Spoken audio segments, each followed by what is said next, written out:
you very much, Mr. President. Let me express my thanks in return to Chairman Daines for being such a fantastic guide and a fantastic partner on this subcommittee budget. I'm really excited to bring this to our colleagues this morning. I will note that he took over midstream from Senator Lankford, who began this process. And I will also note that, we didn't really get moving so quickly to a conference committee until Senator Daines took over. So I give him great credit for adding so much and being such a great partner in all of this. I really don't need to go through all of the important initiatives that Senator Daines already did. Maybe I'll spend a minute doing so. But I would note that we made progress on some issues that had been stalled in the Legislative Appropriations Committee for a long time, such as intern pay or the requirement to file campaign finance reports online. I think because we were able to do this budget on its own with a real process, with a real committee debate, and with a real conference committee.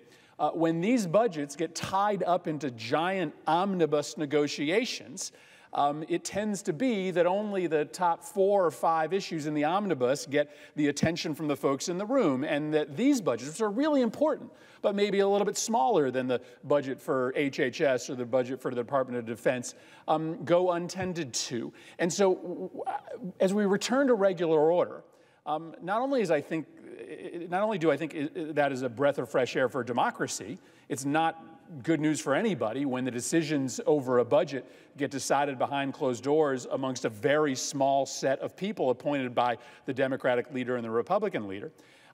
It's also good government because we get to flesh out some really important and sometimes controversial issues when we do these budgets one by one that we might not get to do when they are all lumped together in a massive package. And so I hope that this is now the way that we do things. And I really congratulate Senator McConnell and Senator Shelby for setting the tone. I know there are a couple conference committees tomorrow on some other packages, and I hope that they go as well as ours did.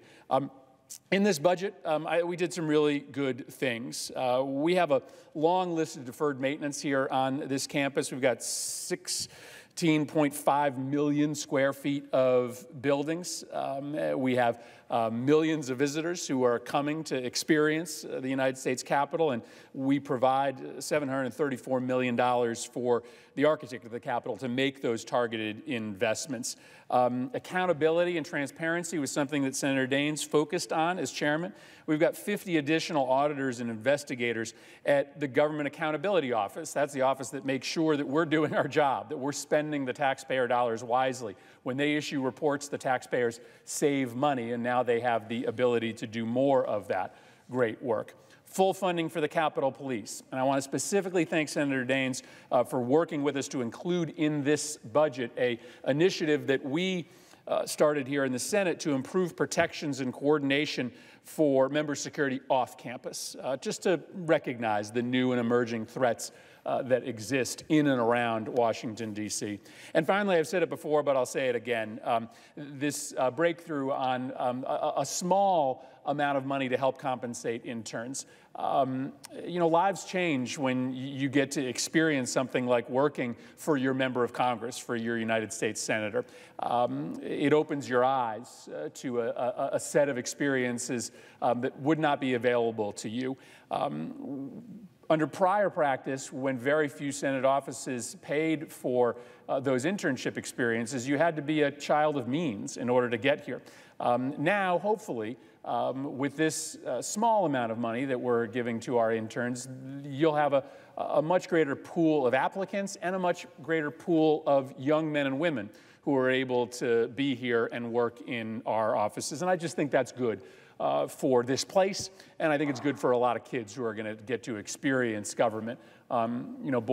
Faith in government, belief in civic participation, it couldn't be lower today.